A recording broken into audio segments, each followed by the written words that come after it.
Hello everyone, today we will discuss about the beta gamma function.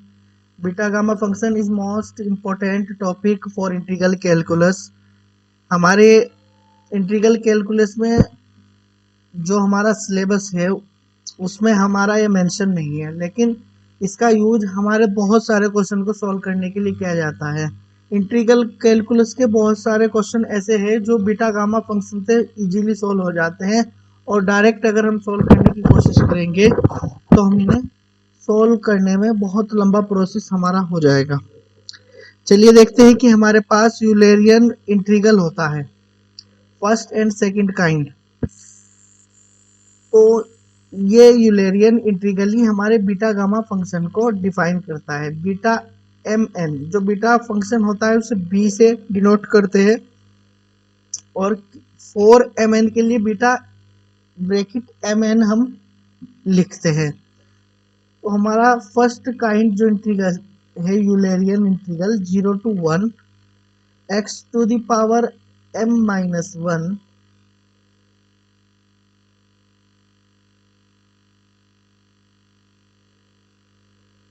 to the power m minus 1 and 1 minus x to the power n minus 1। Second kind है हमारा gamma n, this is called gamma function. इसके लिए हमारा क्या define है, 0 to infinity e to the power minus x to the power n minus 1 dx। These are our formulas for beta gamma function. Both are most important and most useful for our exams. Basically इस पर तो हमारा IIT JEM में एक question आया हुआ है, वो मैं आपको नेक्स्ट वीडियो में बताऊंगा जब हम PYQ सॉल्व करेंगे। चलिए इसकी कुछ प्रॉपर्टीज हम जान लेते हैं।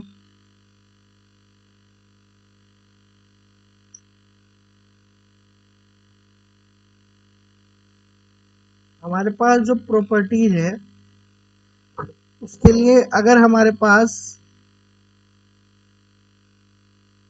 बीटा एम एन है तो ये ऑलवेज इक्वल होगा बीटा एन एम को।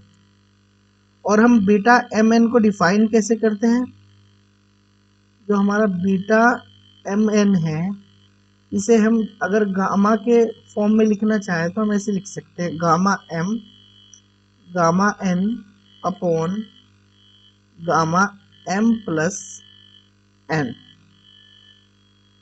ये हमारा बीटा फंक्शन गामा की फॉर्म में आ गया। बेसिकली हम अपने बीटा फंक्शन को always we will change into gamma function. चलिए हमारे पास गामा फंक्शन के लिए जो और फॉर्मूले हैं वो मैं आपको बता देता हूँ। पार्टीशन कर लेते हैं। हमारे पास जो तीसरा फॉर्मूला है हमारा, अगर हमारे पास गामा एन है तो हम उसे लिख सकते हैं n minus 1 gamma n minus 1।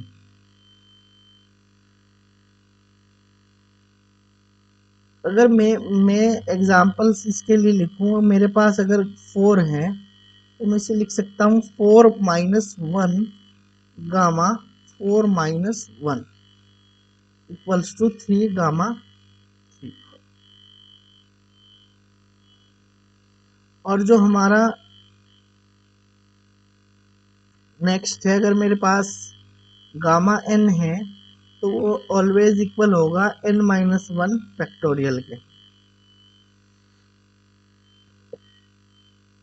और जो मेरे पास गामा 1 की वैल्यू होती है, नेक्स्ट पेज पर चलते हैं, जो मेरे पास गामा n की वैल्यू 1 की वैल्यू जो होती है वो 1 होती है।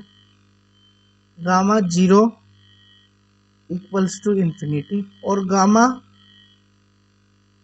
माइनस n के लिए भी इंफिनिटी होगा। और गामा 1/2 की वैल्यू मेरे पास अंडर रूट पाई होती है। ये कुछ मोस्ट इम्पोर्टेंट नोटेशन और कुछ मोस्ट इम्पोर्टेंट फॉर्मूले मैंने आपको बताए। इसके अलावा मेरे पास एक और फॉर्मूला है जो हमारे इंटीग्रेशन को आसान कर देता है। अगर मेरे पास 0 to π/2 कोई इंटीग्रेशन है, sine mx cos nx dx इस टाइप से है, इसके लिए मेरे पास फॉर्मूला है m+n/2 gamma n+1/2 upon 2 gamma m+n m+n+2 upon 2। ये मेरा फॉर्मूला हो गया। ये फॉर्मूला अगर मैं इस टाइप का कोई भी इंटीग्रेशन मेरे पास आ जाए, उसे सोल्व करना मेरे लिए बहुत हेवी टास्क होगा। फॉर एग्जांपल अगर मेरे पास इस टाइप का कोई आ जाए 8/3x cos 3/2x dx, अब मैं इसे सोल्व कैसे करूंगा?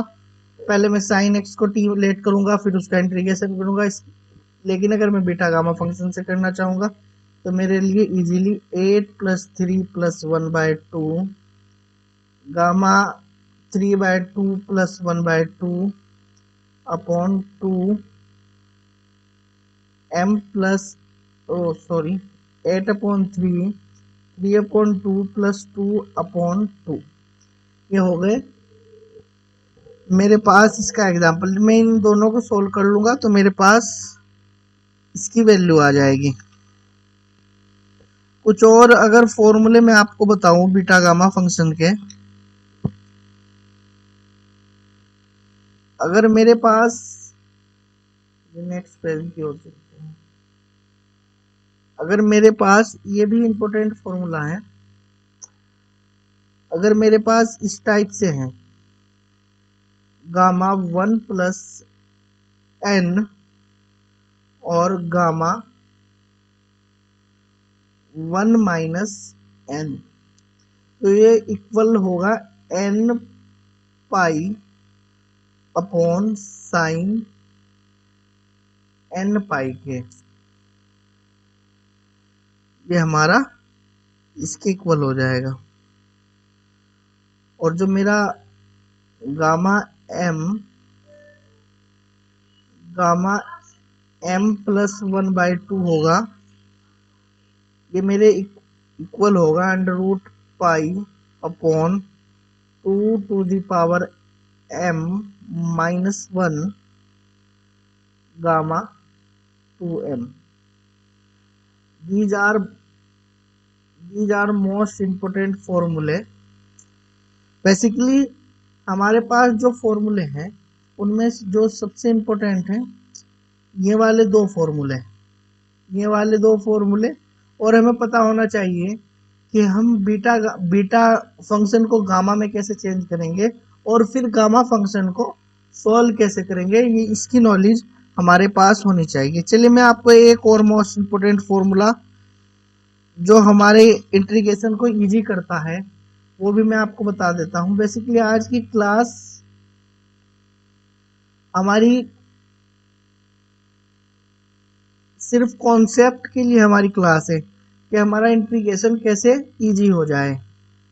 अगर मेरे पास 0 to π/2 है और मेरे पास cos nx dx या और 0 to π/2 sin nx dx है, तो मेरे पास इनका इंटीग्रेशन क्या होगा? चलिए मैं आपको बता देता हूं। इनके लिए मेरे पास जो फॉर्मूला बनता है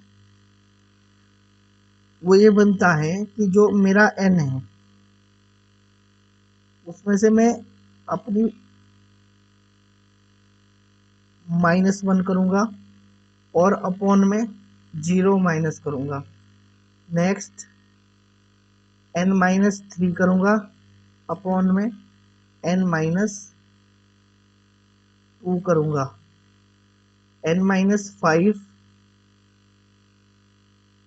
n-4 कब तक जाएंगे? जब हमारा 2/3 आ जाएगा। एक बार और लिखता हूँ फिर मैं आपको समझाता हूँ, मैंने 2 बार क्यों लिखा। ये n-0 बेसिकली मैं बताऊंगा आपको हम इसे याद भी कैसे रख सकते हैं। n-5 n-4 ये हो जाएगा मेरा 1/2 और π/2।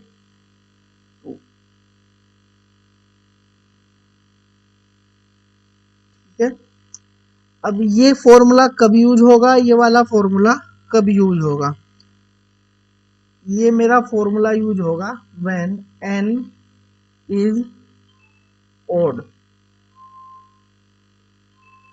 और ये फॉर्मूला मेरा यूज होगा n इज इवन। यानी अगर मेरे पास n की वैल्यू इवन हुई तो मैं ये वाला फॉर्मूला यूज करूंगा। बेसिकली फॉर्मूले दोनों सेम है, सिर्फ π/2 ऐड हो जाएगा। और अगर मेरे पास ओड हुआ तो मैं π/2 नहीं यूज करूंगा। ये मेरा सिंपल सोल्व करने का तरीका है इस टाइप के इंटीग्रेशन को। अच्छा, अब याद कैसे रखें, हमारे पास जो न्यूमरेटर है उसमें हमने n में से ओड पावर सब्ट्रैक्ट करी है और डिनोमिनेटर में से 0 से स्टार्ट करके हमने इवन पावर सब्ट्रैक्ट करी है। चलिए कुछ एग्जांपल्स से समझते हैं। मेरे पास अगर मैं एग्जांपल चेक करूं,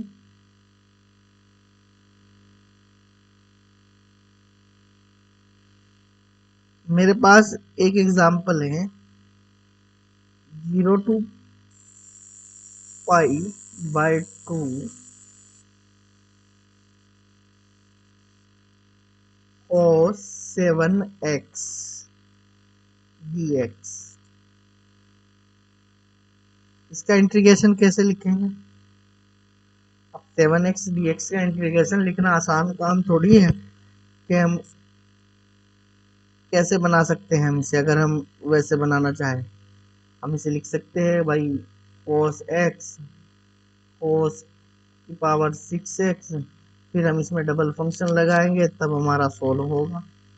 अब हमारे पास फॉर्मूला आ गया, हमें पता चल गया 7 हमारा ओड है, तो हम ऊपर तो हम सब्ट्रैक्ट करेंगे 7-3 7 माइनस डिनोमिनेटर में 7 minus 7 minus 3 7 minus 2 7 minus 5 7 minus 4। अब 7 जो हमारा ओड नंबर है तो हमें कुछ भी बाकी कुछ भी करने की जरूरत नहीं है। ये हो जाएगा मेरा 6/7 6/7 4/5 और इंटू 2/3। यही हम इसे छोड़ देंगे। चलिए कुछ और एग्जाम्पल्स की ओर बढ़ने की कोशिश करते हैं। मेरे पास एक एग्जाम्पल और है, बड़ा अच्छा सा एग्जाम्पल है। मेरे पास है थोड़ा इसका 0 to π/4 ये है मेरा cos 6 थीटा डी थीटा। अब यहाँ तो मेरी कंडीशन से फुलफिल नहीं हो रही। अगर मैं इसे पूरा ही थीटा मान लूं तब भी मेरी पावर π/4 है, लेकिन मुझे π/2 चाहिए। मैं क्या करूंगा, मैं वेरिएबल चेंज करूंगा। 2 थीटा इक्वल्स टू z, मैंने लेट कर दिया। 2 d theta equals to d z. Okay, limit change करते हैं। थीटा की 0 पर लिमिट 0, थीटा की लिमिट 0 है तो जेड की लिमिट भी हमारी 0 होगी। थीटा की लिमिट हमारी π/4 है, तो जेड की लिमिट हमारी होगी 2π/4 यानी 5/2। अब लिमिट तो हमारी फॉर्मूले के अकॉर्डिंग आ गई π/2। ये हो गया मेरा cos 6z। डी थीटा की वैल्यू जो मेरे पास आई वो आई dz/2। चलिए इवन है, अपना काम शुरू करते हैं। 6 - 0, 6 - 3, 6 - 2, 6 - 4, 6 माइनस 5, 6 - 4 और यहीं एंड कर देंगे π/2। और इसके आउटसाइड मेरे पास 1/2, 5/6, 3/4, 1/2 इंटू π/2। आंसर आ जाएगा मेरा 5π/64। बेसिकली इस टाइप के एग्जाम्पल्स पर, इस टाइप के कॉन्सेप्ट पर हमारे क्वेश्चन नहीं बनते, लेकिन मैं यहाँ आपको बता दूं, ये जितने भी फॉर्मूले मैंने आपको बताए हैं वो all are important for the purpose of Uttarakhand polytechnic exam, UKPSC lecturer exam for mathematics, both are important. इस टाइप के कौन, क्योंकि जो हमारे यूकेपीएससी के एग्जाम्स है उसमें अगर मैं पैटर्न चेंज करूं मैथमेटिक्स के एग्जाम्स का, उसमें साफ साफ हमें दिखता है कि वो सिर्फ फॉर्मूला जानना चाहता है हमसे, वो हमसे फॉर्मूला जानना चाहता है। हमारे पास बीटा mn एक एग्जाम में देख रहा था, उसने बीटा mn पूछ लिया किसके इक्वल है, ऑप्शन दे दिए उसने बीटा 2mn, बी ऑप्शन दे दिया उसने 0, सी ऑप्शन दे दिया बीटा mn nm और डी ऑप्शन उसने दे दिया नन। अब इसमें जिससे फॉर्मूला पता होगा वही तो टिक कर पाएगा, जो बीटा के गामा फंक्शन को की, जो बीटा गामा फंक्शन की जो ताकत है उसे ही नहीं समझेगा, से कॉन्सेप्ट ही नहीं पता होगा तो वो कैसे सॉल्व कर सकता है। चलिए आपको जो मैं इसका नाम बता दूं, कभी कभी नाम से भी फॉर्मूला पूछा जा सकता है। जो मैंने आपको ये फॉर्मूला बताया है ना, ये वाला मैं नहीं चलता हूँ, ये वाला इसे कहते हैं हम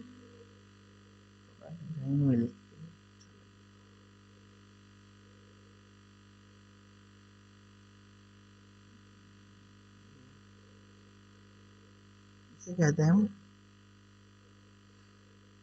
बेली फॉर्मूला। ये बेली भाई साहब का फॉर्मूला है, बेली भाई साहब फॉर्मूला। हम एहसानमंद है वेलीज के, वेली भाई साहब के, उन्होंने हमें ये फॉर्मूले दिए हम और हमारे इंटीग्रेशन को इजी बनाया। चलिए मिलते हैं नेक्स्ट वीडियो में, तब तक के लिए थैंक यू।